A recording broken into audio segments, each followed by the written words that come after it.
Welcome, True Detective fans. We are back to cover part two of season four, Night Country.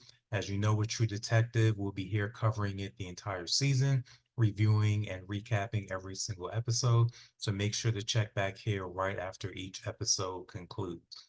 So let's get right into it. We know True Detective is wrapping up, even though we're just in part two.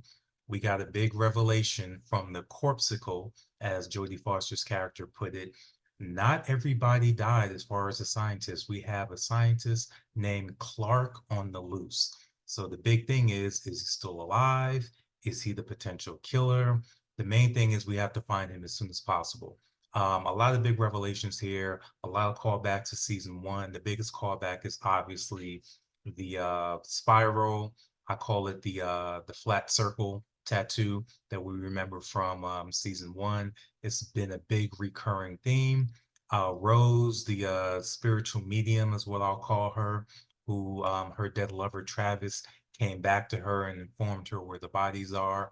Rose is familiar with the symbol. She mentions that it's an old ancient symbol. There was another native, well, an actual native woman that worked at the factory. She called it the devil sign. So then that's another thing. Is this a sign of good? Is it a sign of transition? We know it's the foreboding sign, is what it was in season one. Um, Now we saw in the last episode, Jodie's character Liz kind of reimagined that symbol when she put everybody's pictures out. So a lot is going on. Last episode, I had a couple theories about what went down with why the scientists died that way. One of the theories I had is that it were the native population, that they came in there and ran the scientists out. I still think that's a possibility because we saw here in this episode that there's a conflict between the miners and the natives about the land being poisoned. The Kavik character talked about the water is black in some households. Um, they feel like the land is being poisoned. That can potentially tie into what the scientists were doing. I also mentioned maybe that hunter at the beginning of the opening episode that saw all the elk jump off the cliff and kill themselves. Maybe he looked at that the same way as a type of poisoning of the land that these scientists are doing and ran them out. We also have a kind of the far-fetched theory of the ghost of Annie K, who was brutally murdered, coming back and killing everybody or running everybody out of the facility. As fun as that would be, especially me as a horror fan, we know True Detective does not completely lean into the supernatural side. I do think that they're leaning on the supernatural aspect a lot heavier than what they had in previous seasons, but I don't think they're going to fully lean in where we see the spirit of Annie K walking through the uh, Solao facility running all the scientists out of there. I don't think we're going to get that. So there has to be some type of rational explanation that leaves a little bit of doubt. Obviously, you know that that was her tongue there. So I don't know how they're going to explain that because the woman has been dead for 3 years. Why is her tongue not disintegrated by this point and decayed? So how they're going to tie that in, I don't know. But as far as a rational explanation, we have to look at Clark. That might be too obvious, but obviously he's missing. So he was there when everything went down. He was the one that said she's here before the lights went out. So is he just crazy? And he was the one that, I don't know, turned the lights off or had, a switch, a timer to make them turn off. And he was the one that ran all of them out of there. Or was it somebody that came in there and actually did it that we're not aware of? So Clark is very interesting. Looking at him and Annie K, obviously they both have that same symbol. So I'm going to say it's some type of Native American mythology behind that symbol. I'm looking at it that Annie K and Clark, it was some type of Romeo and Juliet thing going on as far as them being star-crossed lovers. Him being with the scientists and infiltrating the community and digging in there. They're probably tied in with the miners some type of way. The miners were probably financing the work that they were doing. And Annie K, being an activist, she was completely against the mines and everything that were going on. So that makes them star-crossed, and they were not meant to be. Being that they're from two different worlds with opposing interests. So who broke them up? Was it Clark that killed Annie in a fit of rage? Maybe she sabotaged there worked some type of way, or she was going to reveal what they were doing in the facility, and they had a fight and he killed her accidentally. Did something like that go on? Because they mentioned that the cleaning people, that he stayed to himself, that he was talking to himself. They heard him crying in the room. He was isolated from the other scientists. So he's obviously holding some type of guilt. If he didn't do it directly, maybe he gave Annie up. Maybe some big wigs from the mine or something had some type of conspiracy to kill Annie, and he was aware of it and didn't do anything to stop it. So that would explain the type of guilt that he's holding in, and maybe he flipped out and he's the one that's behind all this and ran all of his fellow scientists out of the facility. But how could he have done that? Did he dress up like some type of monster? I don't think it was going to go that far, but maybe he was able just to do it by himself with a gun. But that still, to me, is a little far-fetched because there were like, what, five, six scientists in there? So he's able to round all of them up by surprise in the dark with, just a gun. To me, one of them would have gotten away or been able to hide or just something along those lines. So I want to say Clark, because Clark would be the neatest person to explain everything that's going on. But True Detective is anything but neat. So he's one piece of the cog, but I don't think he explains the entire conspiracy. So we'll have to keep an eye on Clark, where he develops from there, where he shows up, if he even shows up alive. But we know whatever type of conspiracy is going to get exposed, during the season, he's going to be a big part of it. I have a hunch that he's probably still alive. If he's not, we're going to get a lot of flashbacks explaining this entire story as everything goes along. Um, One other thing about who may be the potential killer, let's talk about Annie's brother. This is the one that Ange has been interviewing. He seemed truthful to me, but more than anything, he has an axe to grind, for his sister being brutally murdered. So was he lying to Ange about knowing who Clark is and knowing the picture and just didn't say anything? If so, he has a good poker face. You saw the other guy that came in there, when he saw the picture, he recognized Clark immediately. So if Andy's brother is hiding something, he's hiding it very well. But he has more motive than anything. If he found out that Clark or anyone had anything to do with his sister being killed, he would be the first one I would think that would be up there looking for revenge. So let's not rule out Annie's brother as far as someone that might potentially be involved in this murder of the scientist. Another thing I wanted to go into is what I touched on last recap about Ennis itself.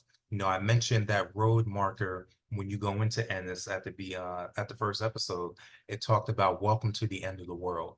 And my theory is that we're back in Carcosa, meaning that this realm of Ennis, all the rules that we're used to are don't apply.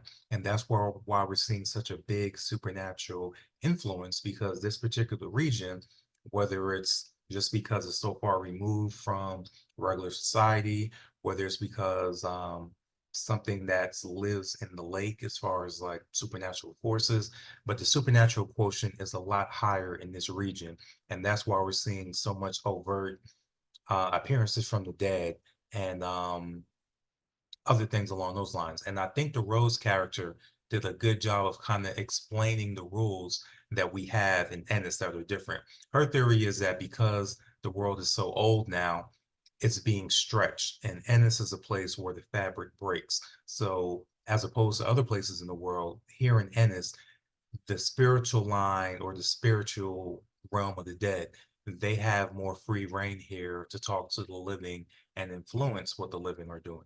So she had a couple rules along with that, where she said, if you're seeing the dead, they're coming for basically three reasons. The first reason is they miss you. Sounds good to me. I think we all would like to see dead relatives, grandparents, whoever, mothers, fathers, siblings. Doesn't sound too bad. The second is they need to tell you something, something that you need to hear. That sounds a little bit ominous, but it also sounds like something that can save your life. In this case with Rose, Travis was just coming back to tell her about the dead scientist. Nothing too crazy about that either. That still sounds pretty good to me. But the last one is the ominous one, where the dead are coming back because they want you to join them. Now that is very scary. As far as who's seen the dead so far, it's really just been Rose, but they've alluded to Angie's sister, Jules, who may have mental problems, may not.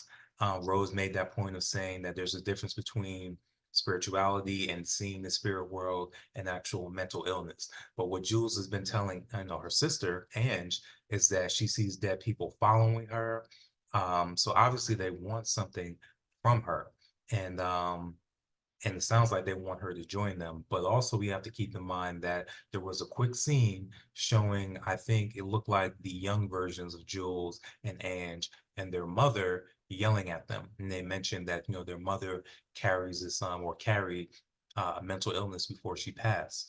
So, is this something that they're inheriting, that's been passed down to them? Is it mental illness, or really is it just a gift that they hadn't that hasn't been cultivated in them? Because one thing I've noticed is that even though Ange is a Native woman, she seems removed from her Native community. As far as she doesn't seem entrenched with them like you would think, and it's probably distrust because she's in not the military, she's in the police force. So they don't naturally trust her because she's a part of that structure. And at the same time, the police force doesn't really trust her either as a Native woman. So she really has nothing. She's in between two worlds. And Black studies, that's known as double consciousness, as far as knowing your Black identity, but reconciling that living in a white world. In this case, it's kind of the same thing as a Native woman, but she's not rooted in anything at this point. Believe in the first episode, the cleaning lady character asked her what her real name was, meaning what her native name was, and she didn't have an answer. And she just said, "Well, this is my name, Evangeline Navarro. That's it." She doesn't really have that connection with her native identity, at least as far as a detailed connection. Liz kind of made fun of her about her spiritual connection or her openness to spirituality in the spirit world. So it feels like that's pulling on her and she wants to get connected to it, but she's not fully there yet. So I think that's going to be part of Angie's journey as we go further along into this season. But as far as Ennis goes, I really think there's no rules there. I think everything is on the table more than any other True Detective season regarding ghosts and spirits and all that. I think a lot of that is going to be woven through this entire season, and it's been making for great scenes that we've had so far. We had the polar bear last episode with the one eye missing. I think we can make a connection now that ghost or there's some type of spirit in that animal. It's not just a regular animal, and it's tied into that teddy bear that Liz had in her belongings. That was also a one-eyed polar bear that seems tied to her son. So what happened to her son? Son's not here anymore. And obviously that has to be Leia's brother. And Leia obviously is Liz is her stepmom to a degree. That's kind of the best way to put it. But Liz has not talked anything about Leia's father, which I'm assuming is also Liz's husband or common law husband. He's not in the picture anymore. And obviously, this brother isn't in the picture anymore either. So, what happened to them? Were they killed? Was there some type of ambush that went on? Because I feel like that might tie into whatever friction is going on between Liz and Ange. Something happened to them when they used to work together, and we just don't know what it was. Was it something where something went down that caused Liz's husband and her son to get killed, and Ange could have prevented it, or Liz could have prevented it? Something happened where it caused a break between them, and I'm wondering if it ties into that. Because there's animosity there, but to me, it's still a lot of respect. It's like they can still be in each other's presence and obviously still work together as they're going to be doing now, now that Liz had to admit that Annie's case is connected with the scientists. So it's not something that can't be repaired, but we got to see what it is. That has to happen within the next episode or two to kind of explain what caused their break and why Ange is also telling Liz that you're going to hurt Pete the same way you hurt me.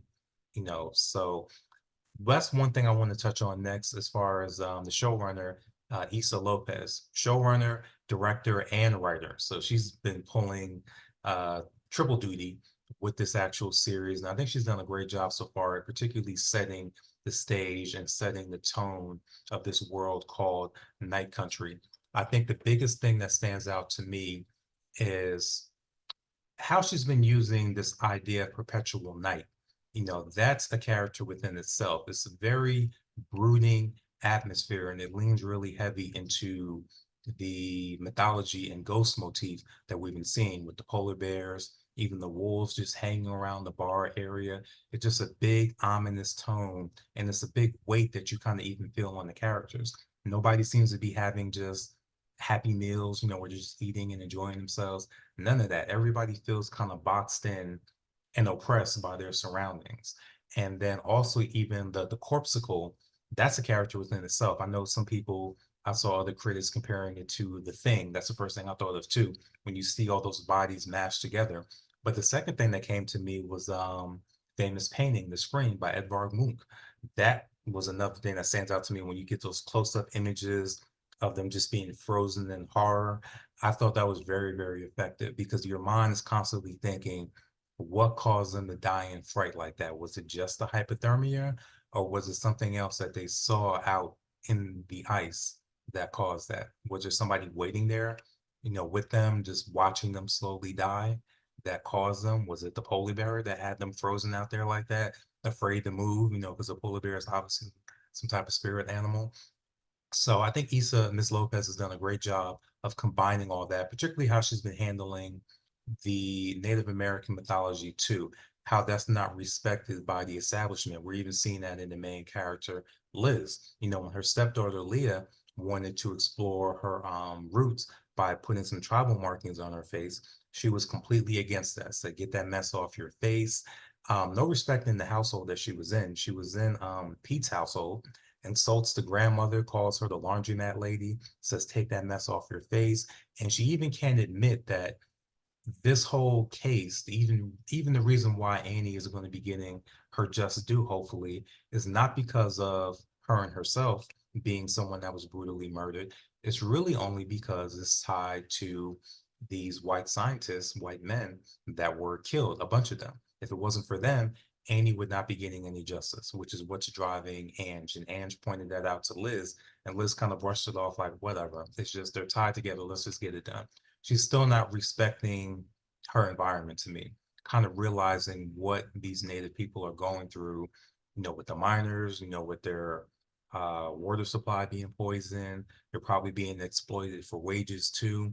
So I think all that is going to be tying in to what Annie was doing and probably why she had to be silenced. So it's really a matter of how big the rabbit hole goes. We haven't really seen too much of the political establishment outside of one of the people that Liz is sleeping with, her boss, actually. And I think that's another good thing that Issa Lopez did as far as being a showrunner and a writer. She's showing that really what makes Liz, Jodie Foster's character, great as a detective makes her a horrible person. That relentlessness, not having any boundaries, that's really pushing this case. And that's probably what's going to get this case solved. But in the meantime, not having any boundaries is why she's pretty much slept with all the married men in this city, which is why pretty much everyone in the city hates her, and also not having boundaries with respecting Pete's time as a young father. Really just telling him, oh, you don't need to be home. Oh, you gotta tuck in your son.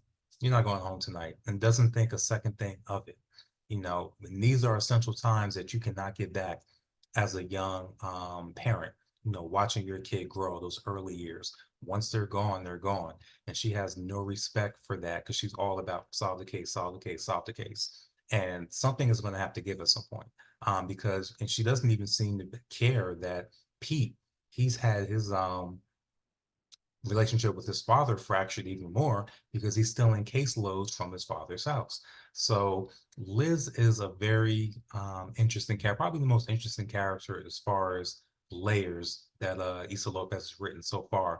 I think it has come at the expense, excuse me, of Ange's character a little bit. Ange seems a little bit more secondary at this point. So I hope we delve a little bit more into her mechanisms and what makes her tick.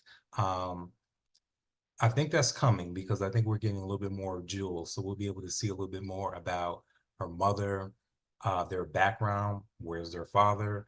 Are they native to Ennis? How they end up in Ennis if they're not? So I'm waiting to see a little bit more of that. We're seeing how emotionally distant Ange is by her relationship with Kavik. But she's not like emotionally abusive. She just kind of keeps her distance, but she does have warm moments every now and then. I do like the banter that you see between those two. So I think they balance each other very well so far. So now this next episode, part three, we're hopefully going to be seeing them working together, and we're going to see how they play off of each other. So far, great 2 episodes. We have this Clark mystery. We still have the mystery of Ennis. How deep does the supernatural realm go with Ennis? But I think it's very clear at this point that there is a supernatural realm that it's like blatant, with these ghosts and everything leading people to bodies and all that. I don't think there's any rational way you can explain that, particularly with Rose's character. Rose kind of reminds me, if you've ever seen Twin Peaks, of kind of like the log lady. I think that she's kind of that character for this society. But I want to see, I really want more of this mythology to develop with Ennis. Maybe we get some background on what polar bears symbolize in this Native American community and things like that. But I think we're off to a really good start. I don't have any complaints so far as maybe seeing more of Kelly Reese's character, and I think she's taking a little bit of a backseat to Jodie Foster, but that would make sense. I mean, it's Jodie Foster, but I want to do see more. I do want to see more of Angie's character, um, and just more about the town. And as far as the Native American mythology, I think that can open up things that we haven't seen as far as how deep they can take this supernatural thing. But that's all my thoughts for part two. Let me know what you guys think. You think things are off to a good start? Do you think they're calling back a little bit too much to season one with the flat circle symbol and all that good stuff? I think it's different enough where it's not an issue, but let me know what you guys think. And I'll be back next week to cover part three. And remember, we're only getting 8 episodes this season, so we're moving right along. After next week, we'll be coming up on the halfway point. So this season is going to fly by. I think we're going to be done by the end of February. So looking forward to talking with you guys next week, and enjoy the rest of your Sunday. And we'll see you next week to cover part three. Take care.